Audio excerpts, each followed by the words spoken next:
back to my channel, or welcome if you're new. Hi, I'm Mand. So yes, we're back facing the desk. We're in the usual spot today. So I was trying to think of something different to do than just talking about decks all the time, and I was like, oh my gosh, why not show you guys how I cleanse my deck and how I kind of connect with it and things like that. So how I get it ready for when I use it for the first time. And I'm actually using the Tree of Life Oracle because that is one that I've done a walkthrough, and believe it or not, it has sat on my couch behind me and I haven't used it. So I thought, what better way to connect with the deck, but also show you guys how I do it. But before we get into the video, if you are new, hi, as I said, I'm Mand. I cover all things tarot, oracle related, spiritual, manifesting, witchy, art, elements, all that kind of stuff. And you know, I just love to chat. So if that is your vibe and that is what you're looking for, then you have found the right channel. So do hit the subscribe button. I'd love to have you part of my family here on Instagram, I was going to say YouTube. And hit the bell so you'll be notified when I upload. I upload twice a week, and at the moment my schedule is Monday to Friday. So yeah, hit the bell so you'll never miss an upload, and please feel free to refer back to any videos and watch them. And yeah, get comfy cozy, grab a snack, grab a drink, or maybe you want to cleanse your deck with me. Maybe. That'd be fun. So yeah, go get cozy and we'll start the video. You are doing this with me, so grab the deck that you want to get ready, cleanse. This is all still in order. It doesn't have to be a deck that's in order. Maybe it's a deck that you're just not connecting with, okay? And what I'm actually using today is I'm using incense to cleanse my deck as well. I'll show you a few different ways that I do it. So I'm using the Sacha Positive Vibes incense. This is one of my favorite incense sticks to use. So I actually have that ready here. It smells so good. I wish you could smell it. It just smells absolutely divine.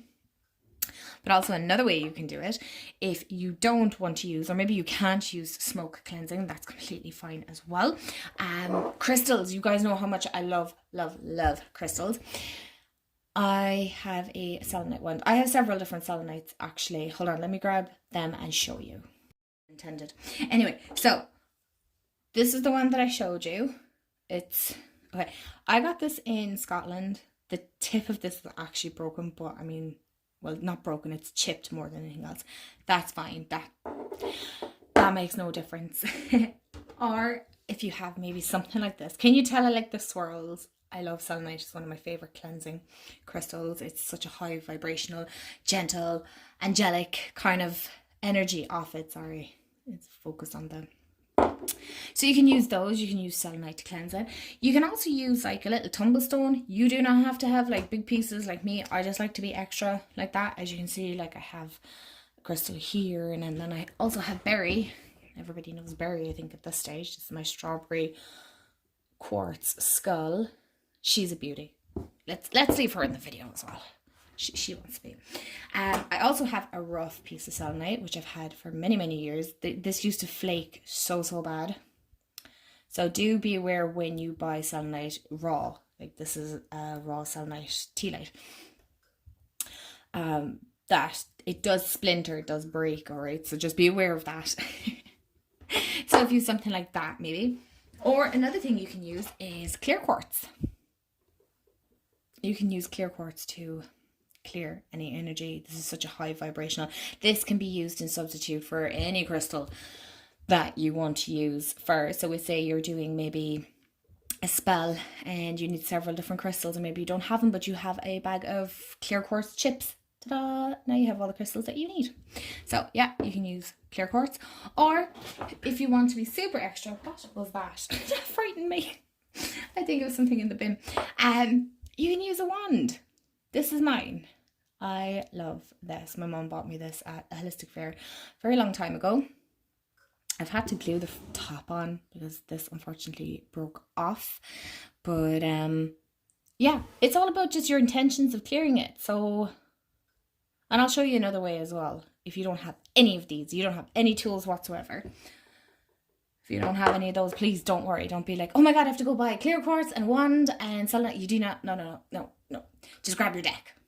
All right, just grab your deck and I'll show you another way. We're going to want to take the deck out, right? Now, maybe you have a special bag. I keep mine all in a box because it's just easier for me to store it and... Well, that was just rude. It's just easier for me to store it and whatnot. Now, shameless plug here, I do have a walkthrough of this beautiful deck. This is gorgeous. Honestly, I don't know why it's showing up blue. It's actually more green, marbly kind of a deck, right? This is kind of hard now with a phone stand here as well. So as you can see, I have all my cards. And what I'll do is I'll hold my cards. Oh, yes. Maybe you want to knock the energy out of it. Literally, we're just going to knock the energy out of it, okay? So what we're going to do is go 1, 2, 3. We're setting that intention of clearing the energy out. So all you have to do is go 1, 2, 3. That's it. Energy is cleared.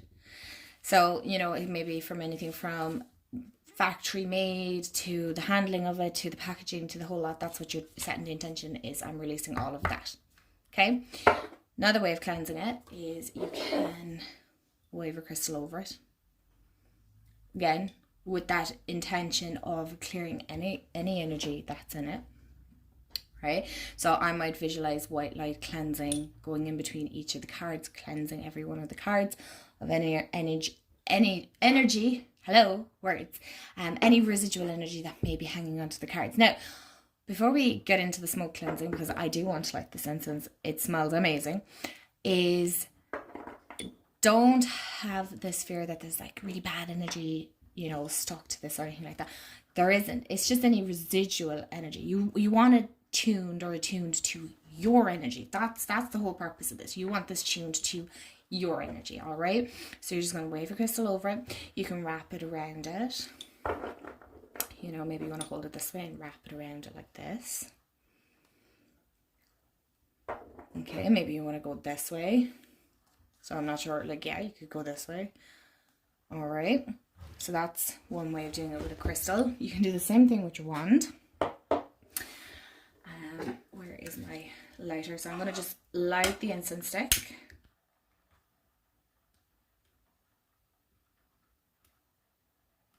Again, you can use any kind of whatever smoke cleansing you like. Maybe you make your own bundles, anything like that. Okay, hello, go out. Thank you, thank you. So as you can see, this is now lit. And like, this is for positive vibes. So what I'm just going to do is I'm going to hold it again in my left hand. And I'm going to... You can cleanse from the bottom up. Maybe you want to cleanse all the energy up to the universe and transmute it into divine light, positive energies, whatever resonates here for you. Okay.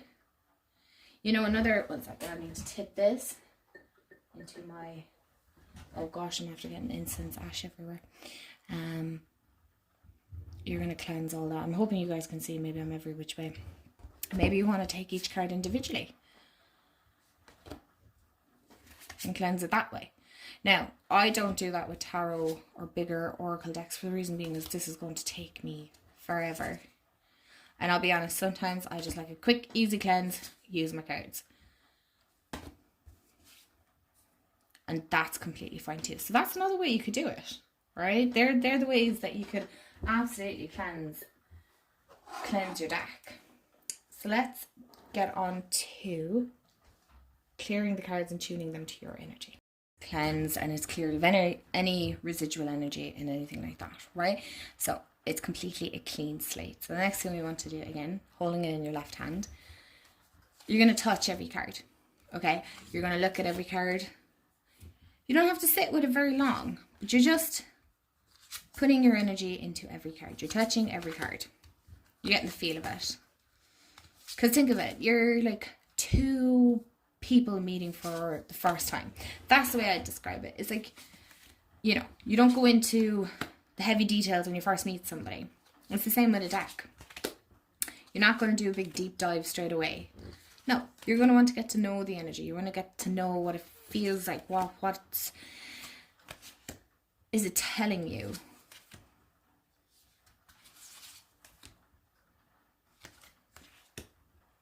This deck is wonderful. So I'm going to finish this off camera and then we'll get on to the next part of shuffling and then getting into using your cards and things like that. So you're going to touch every card and get the feel of it. Maybe there might be a card here that you want to look at a little bit longer. What's the colour palette saying to you? You know, all these things you're going to want to take into consideration.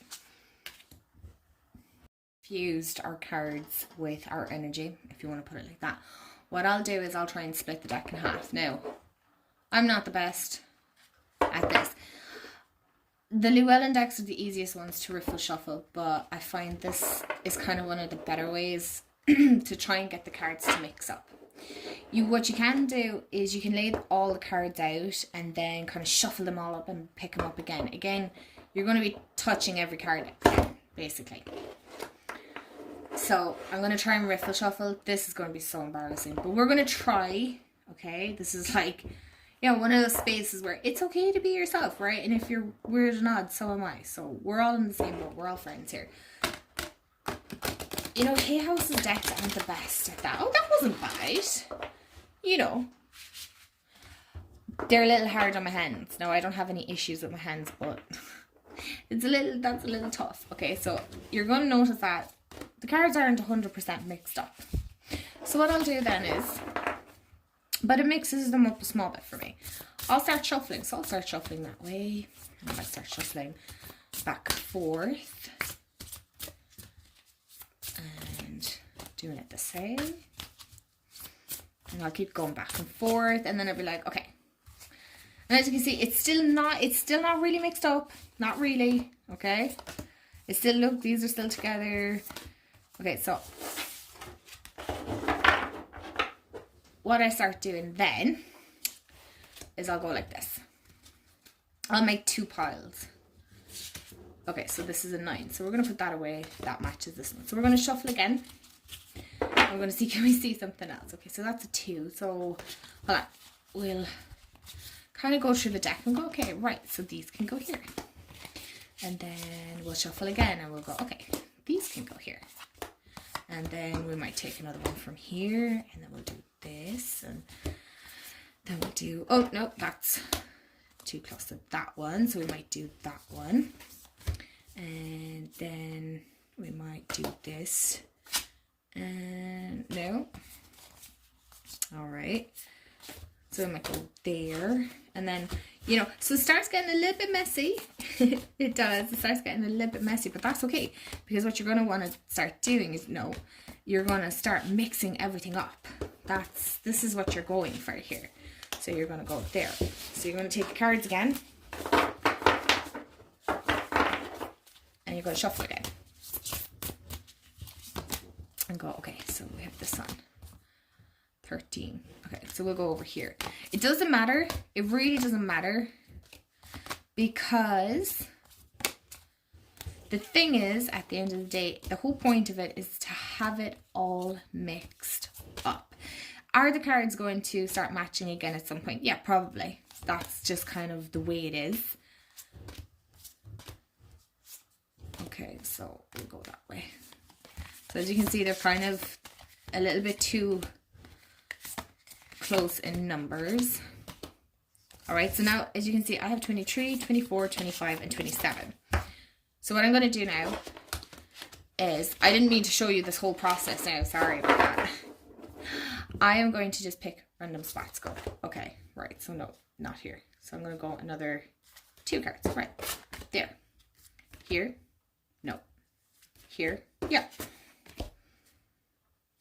here, we can put 23. And here. Beautiful.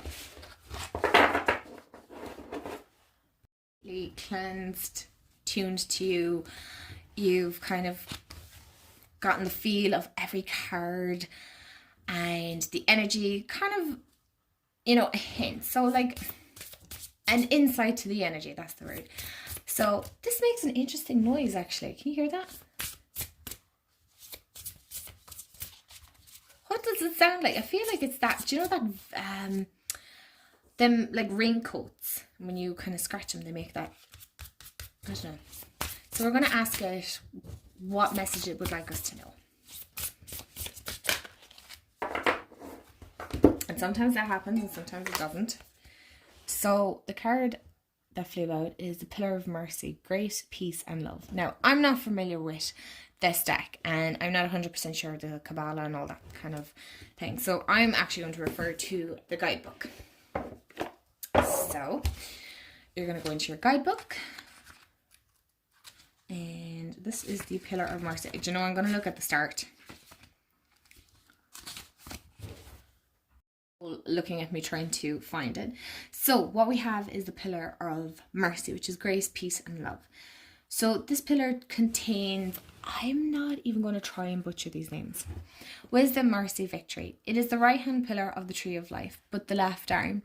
The shield arm for most people. When your back is turned to the tree, have you entered the shelter of the shield arm, a place to rest? Oh my gosh, I read that wrong. Have you entered the shelter of the shield arm, a place to rest and consider what peace means and how it feels?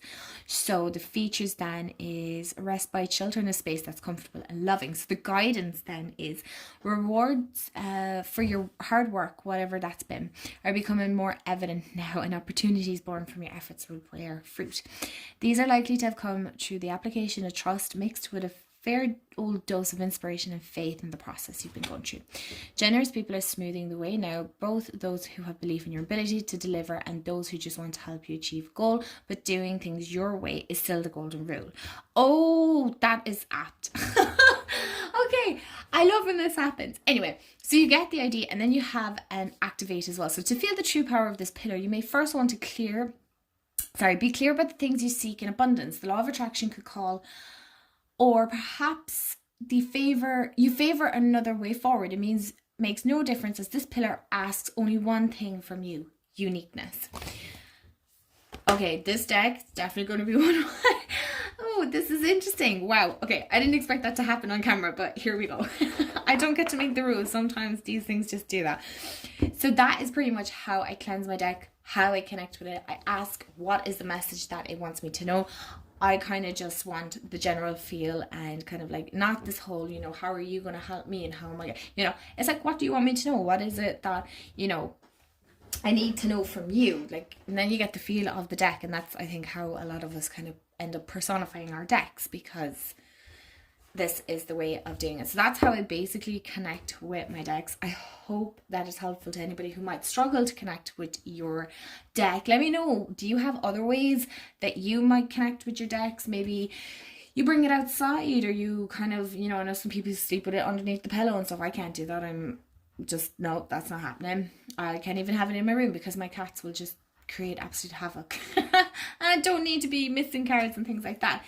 So thank you so much for hanging out, and I hope your decks are lovely and cleansed and all attuned to your energy, and I hope you have a wonderful day, evening or afternoon. We said that all backwards, but sure, here it is, wherever you are in the world, and I'll chat to you guys real soon. Bye guys.